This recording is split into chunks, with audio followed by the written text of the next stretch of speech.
ako ng simpleng ulam. Ang lulutuin ko ay broccoli with shrimps. So ngayon, uumpisahan ko na ang pagluluto. Uumpisahan natin sa broccoli. Nice.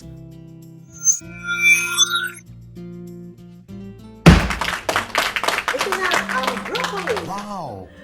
Ngayon naman, kakailanganin ko ang iskalyon. Ito na ang iskalyon. Nice.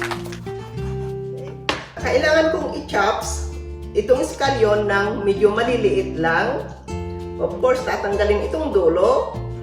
Ang kukunin ko lang yung bandang white parts.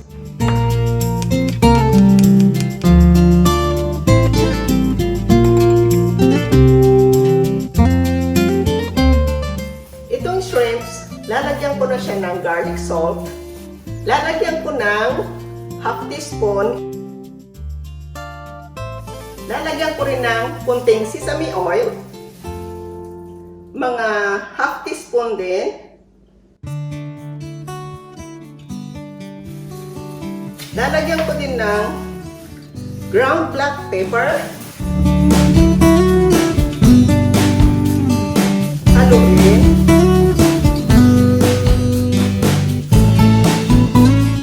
I-set aside muna natin. Dito naman sa isang malinis na bowl, kakailanganin ko ang water, 1 tablespoon ng cornstarch, kakailanganin ko din ang 1 tablespoon ng Kikkoman soy sauce, less sodium. Mayroon din akong luya rito, about 1 teaspoon. Haluin.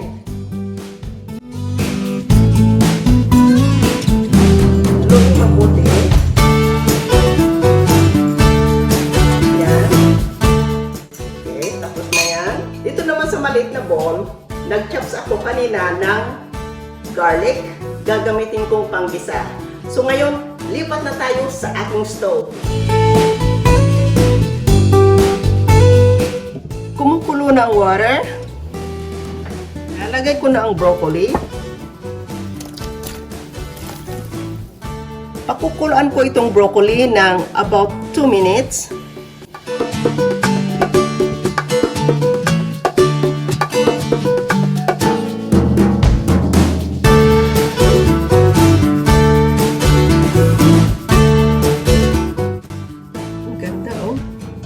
Ready na ang ating broccoli. Ilalagay ko rito sa isang malinis na bowl.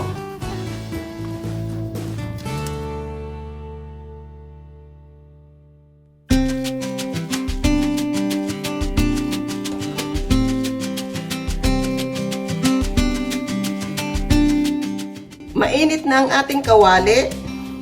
Lagyan ko na ng extra virgin olive oil. Ilagay ang bawang.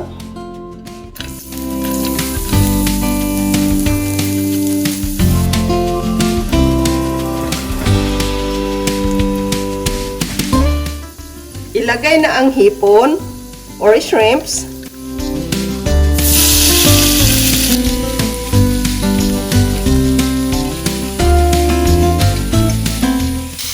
Wow!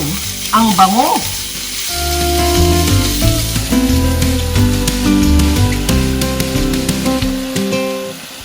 Once na pink na ang both sides ng shrimps, pwedeng ilagay na natin ang ating broccoli.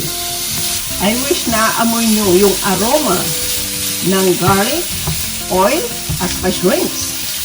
Ito, malapit na nating ilagay ang ating broccoli. Okay? Kita nyo yan? Itong shrimps pala natin, in-slice ko sa likod.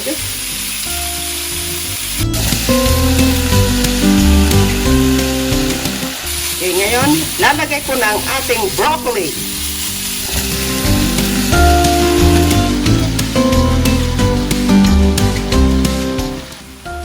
Haluin natin. Once na nilagay na natin ang ating broccoli, lutuin lang ito ng mga 1 minute para hindi siya ma-overcook. Bago ko ilagay itong sauce or seasonings, haluin ko munang mabuti.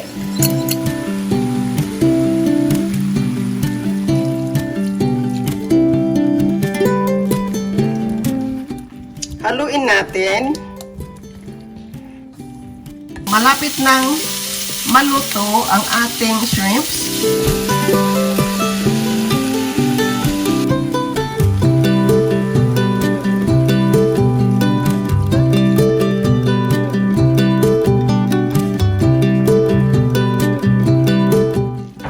Ilagay na natin ang scallion.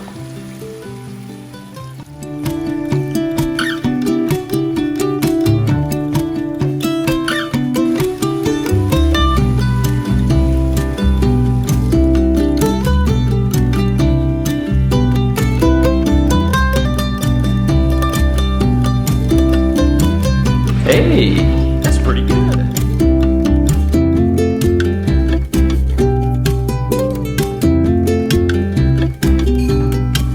Sana nagustuhan ninyo ang aking simpleng recipe ngayon, at kung gusto nyong itry, lahat ng measurements, ingredients, nasa description.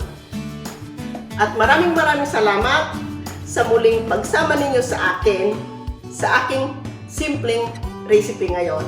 So, hanggang muli, magkita-kita tayo. Salamat! Kainan na!